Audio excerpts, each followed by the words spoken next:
Namaskar. I am representing here the Central Health Team from Ministry of Health and Family Welfare, Government of India from Delhi. Our team has been sent to Karnataka state to help the state in any kind of aspect regarding the management of the COVID. So our team comprises of 4 members: Dr. Avdesh Kumar, Additional Director, NVVDCP; Dr. R.K. Gupta, he is Consultant Medicine at Dr. RML Hospital; then Dr. Nishant, he is Professor Anesthesiology at Lady Hardinge Medical College; and myself, Dr. Anuradha, I am Associate Professor Microbiology at Dr. RML Hospital.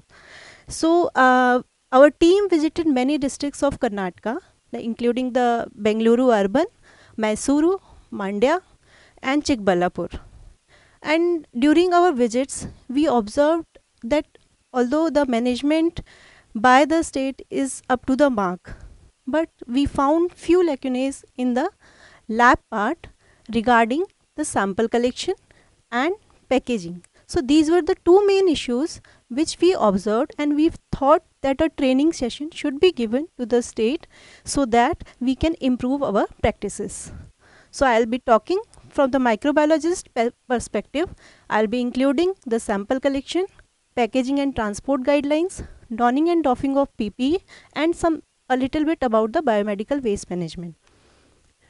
Now, as we all know, the sample collection is a very important and plays a vital role in identification or isolation of the organisms. So, sample collection, what are the samples required for COVID testing? The two important samples are: one, throat swab, which is oropharyngeal swab; then nasal swab, which is nasopharyngeal swab. So from each patient we have to collect these two samples and put it into single wire transport media. The other preferred samples can be bronchoalveolar lavage sample, tracheal aspirate, and sputum, and these have to be collected in a separate container, which is a wide mouth sterile plastic container. This is the viral transport media which is used for the collection of viral samples, and you can see the swab. This is a nylon swab which has a break point, so and it is flexible also, so it is easier to collect the sample from the nasopharynx and the oropharynx. And when you collect the sample and put it into the viral transport media, you break it through the break point. Now, how do we collect the oropharyngeal swab? The materials which are required for collection of oropharyngeal swabs are: you need a sterile Dacron or nylon flogged swab with a breakpoint and a 3 ml sterile viral transport media. Now, how do we proceed for collecting the sample? First and foremost, you have to explain the procedure to the patient and make him or her comfortable for collecting the sample. Then you hold the tongue out of the way with a tongue depressor, and with a sweeping motion you swab the posterior pharyngeal wall and tonsillar pillars. You ask the patient to say ah to elevate the uvula. Avoid swabbing the soft palate and do not touch the tongue with swab tip, as it may cause contamination. Then you have to put this swab inside the viral transport media. We will be showing the video for collection of oropharyngeal swab after this PPT. Then coming to the collection of nasopharyngeal swab. The material again required is a sterile Dacron nylon flogged swab, and you can put the swab in same VTM in which you have put the oropharyngeal swab. Now, how do we go for nasopharyngeal swab? You have to ask the patient to sit or stand comfortably, then tilt patient's head back to 70 degrees. Now, insert the swab into the nostril, and this swab should reach depth to distance from nostrils to outer opening of the ear. Leave swab in place for several seconds to absorb the secretions. Slowly then remove swab while rotating it. Now this tip of swab will go into the viral transport media and cut off the applicator stick and screw cap the viral transport media. You can observe in this picture that how the swab will enter, and the point which is marked with red arrow, it is showing where your swab should go, and from this is the part where is posterior nasopharynx and where the secretions are collected. So your swab should reach this place It should be placed there for few seconds and then you remove it while rotating. Now there are certain guidelines for the collection of specimen sample, that BSL-2 containment level is required to handle the suspected samples. You have to wear full complement of PPE before collecting the sample. Consider all specimens as potentially hazardous or infectious. You handle all specimens with gloves in a secure manner. Place each specimen into a separate container which is labeled with the patient's name and identification number, collection site, date of collection and the time of the collection. Do not contaminate outside of the specimen container and do not handle the laboratory requisition form with your gloved hands. Now coming to storage of specimen. Ideally, all samples should be transported to the lab, whichever is your reference lab. It should reach immediately after collection. But in case you need to store it, then if for 48 hours you have to store it, it can be kept at 2 to 8 degrees centigrades. If you need to store it for at least 1 week, then minus 10 to minus 20 degree centigrade temperature will suffice. But if the sample is not able to processed after a week, then sample has to go in deep freezer at minus 70 degree. Now after collection, the important part is the packaging of the sample, because these samples we are transporting from the collection site to the microbiology lab or from one lab to another lab. If the sample is transported, then a triple packaging system has to be followed. Now what is triple packaging system? In triple packaging system, there are 3 types of containers, like primary container, secondary container and outer container.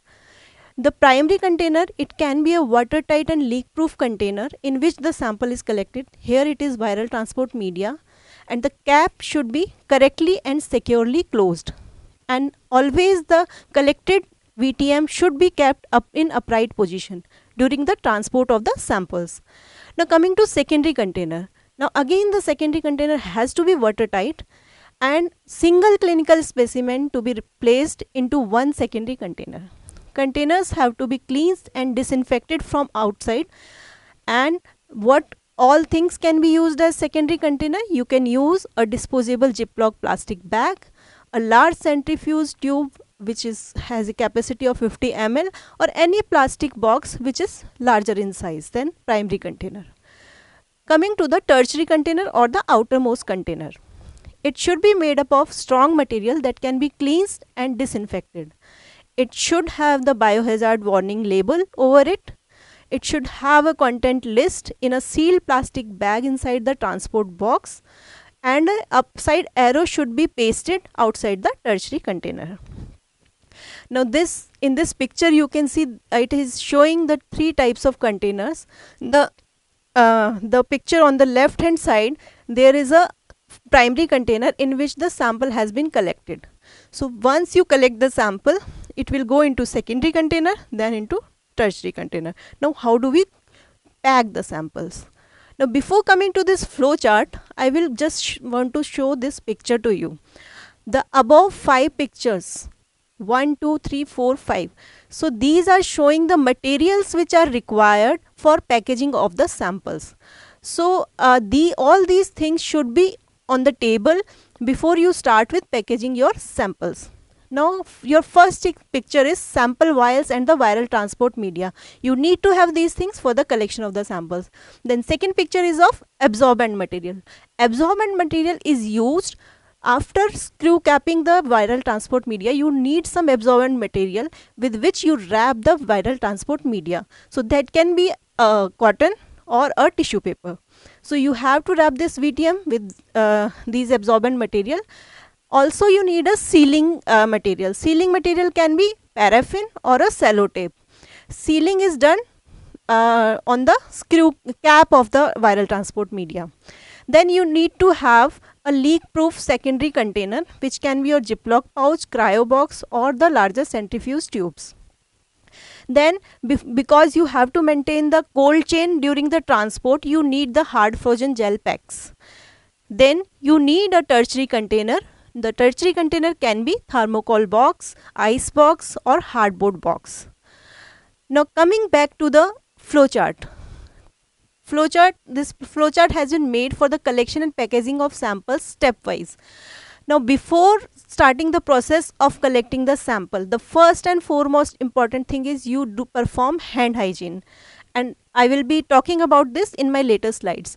Then you have to wear full complement of PPE, and then you have to collect 2 sterile swabs, one from nasopharynx and other from oropharynx, and put both these swabs into single viral transport media.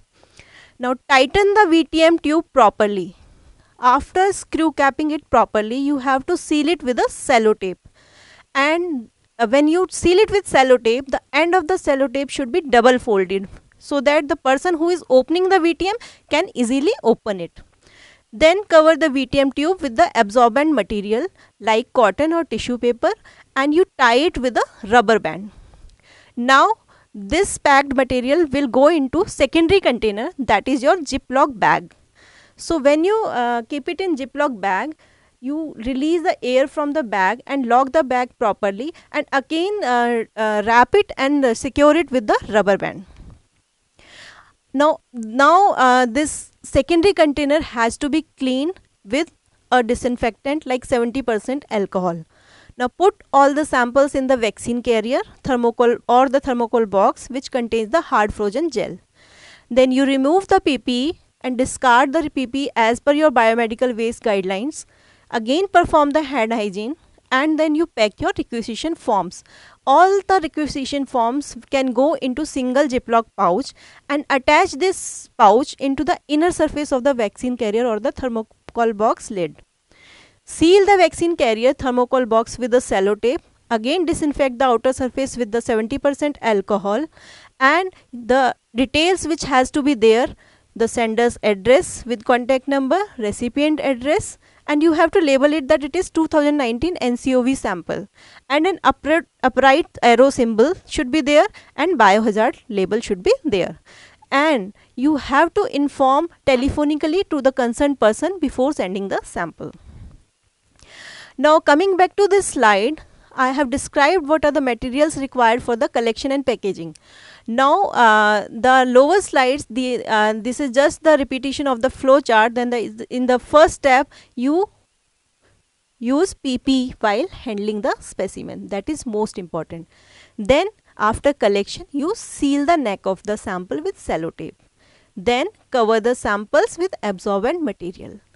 Then put it into the secondary container which can be Ziploc pouch.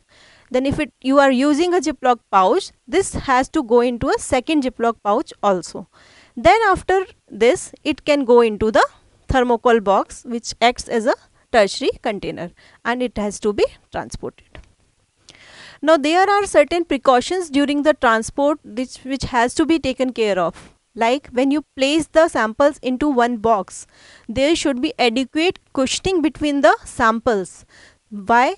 Because why it is important? It is important to absorb the shocks during the transport, and any spillage if it occurs, it can absorb that also. Do not stick the request form on the specimen.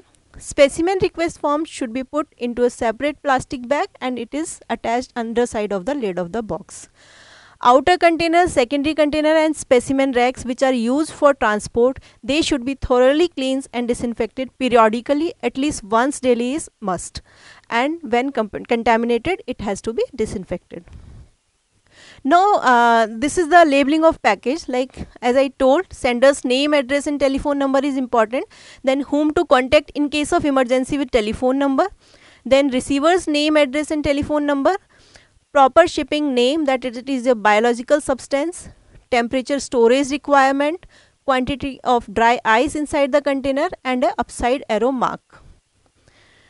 Now there are certain responsibilities of the sender and the receiver of the sample. So what are the responsibilities of the sender? The sender is supposed to make advance arrangement with the carrier that the shipment will be accepted for appropriate transport, that the shipment is undertaken by the most direct routing. Prepare necessary documentation including permits, dispatch and shipping documents. Notify the receiver in advance of transportation, arrangements and expected date of delivery of shipment. These should be sent to the receiver.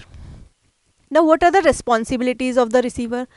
The receiver has to acknowledge that these many specimens have been received, verify the integrity of the packaging, whether it was proper or not, box to be opened by the personnel wearing adequate PPE, and it should be opened inside a biosafety cabinet. Check the specimens with the data sent, apply acceptance and rejection criteria for the samples. Now, this was all about the sample collection and packaging. You will be seeing the videos for collection of nasopharyngeal and oropharyngeal swabs at the end of this PPT. Now, coming to biomedical waste management. For COVID also, the CPCB has given guidelines that biomedical waste management 2016 guidelines have to be followed. As per these guidelines, there are 4 categories of containers, like yellow, red and white, yellow, red, white and blue. In yellow, all the infected waste will go into yellow. Your PP, in the PP, the gowns, your mask, your head cover and shoe cover will go into your yellow bag. In red, the gloves and the goggles, as these are recyclable plastic waste, it will go into red bag. White container is for the sharps and blue for your glasswares.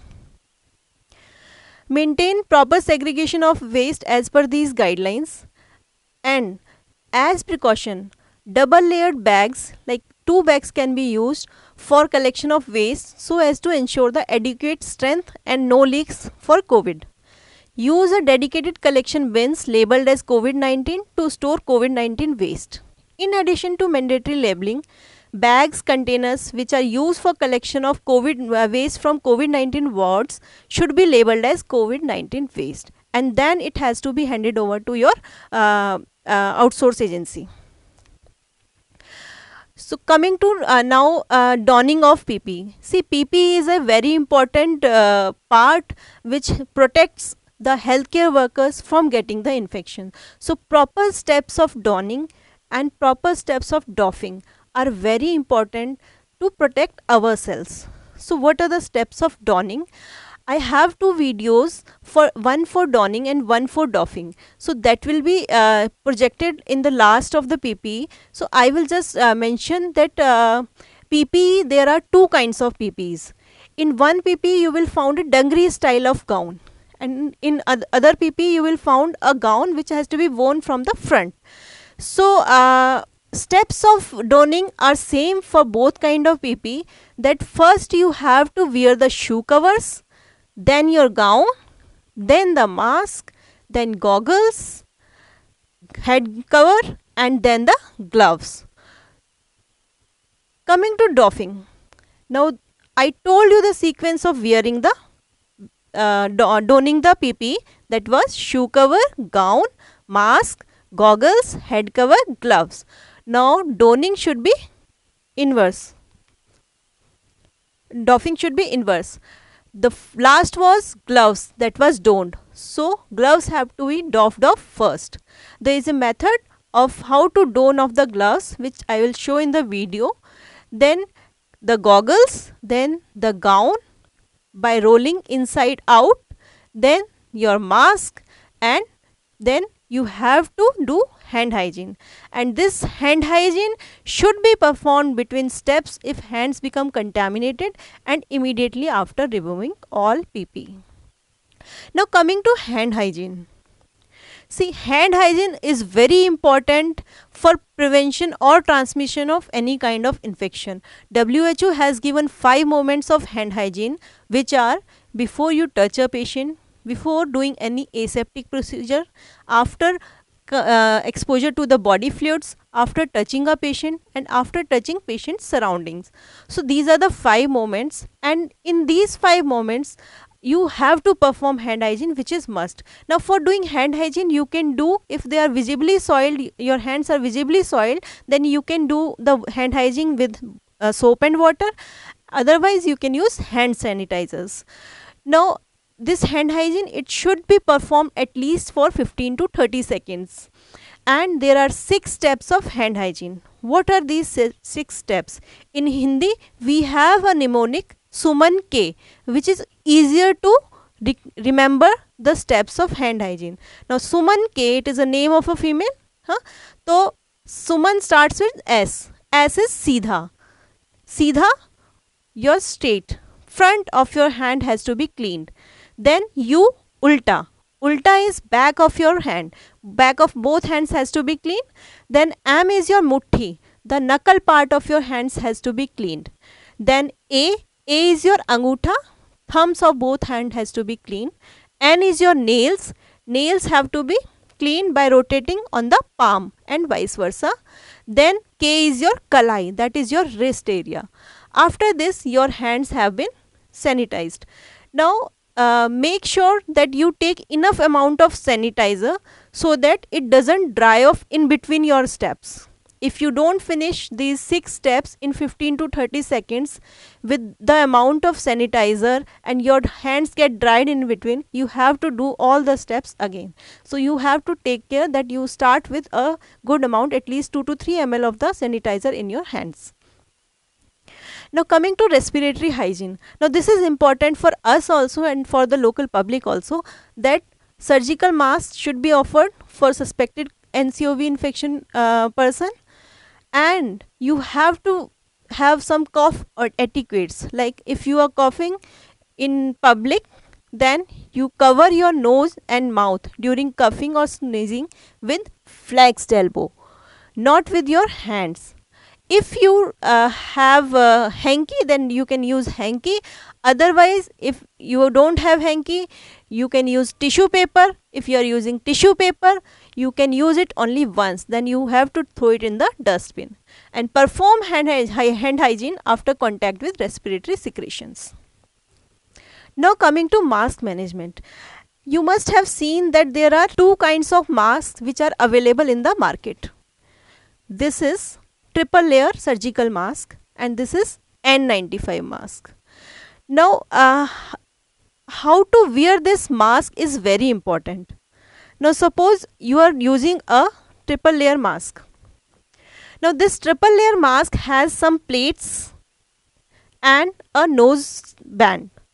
Now when you wear a triple layer mask, you must ensure that your nose band is at the upper side and your outer plates, they face downwards. If you wear it like this, then what happens?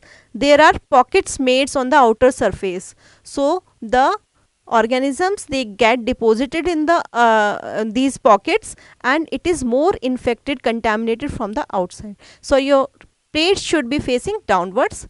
You put it over your nose, tie your upper string first, then your lower string, and you press the nose area. And after wearing it, you are not supposed to touch the mask from the outside. So you have to take this precaution while using the mask. Once you have donned this mask, you are not supposed to keep it loose like this, because it will contaminate your clothes. So once you have donned this mask, it has to be there only. If suppose you are removing this mask, you can remove it and keep it at some safer place. If you want to reuse it, then do the hand hygiene. You can do your activity and again you can use this mask and again do the hand hygiene. So this way you have some lesser chances of getting the infection.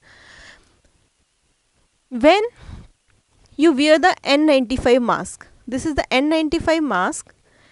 When you wear, you make a cup in your hands, you hold it from the outer surface, then you wear your lower string first, which goes below the ears, then your upper string, which goes up on the top of the ears. So after wearing it, the same after wearing this, you can press on the nose plate and tighten fit to your face. Once you have worn this N95 mask, you have to do a fit test. Like once you have worn, you have to blow inside the mask. So if there is no leakage of air from inside, that means your mask is fit. Again the same precaution, that you don't have to touch it from the outside. Now while removing the mask, the lower string should first come out, then the upper string. Why? Because if you remove the upper string first, again it will fall on your clothes and you will get infection. Now Place mask carefully because it has to cover the mouth and nose area completely and securely to minimize any gap between the face and the mask. You have to avoid touching the mask while in use. Remove the mask by using appropriate technique, and after removal, whenever you inadvertently touch a used mask, clean hands by a alcohol based hand rub or with soap and water. Replace mask with a new clean dry mask as soon as it becomes damp or humid from inside. Do not reuse single use mask, and discard these single use masks after each use and dispose of them immediately upon removal. No, now this was about the sample collection, its packaging, its transport, donning and doffing of PPE, hand hygiene and mask management. So I just want to emphasize what should be the take home message, that PPE should be donned during sample collection.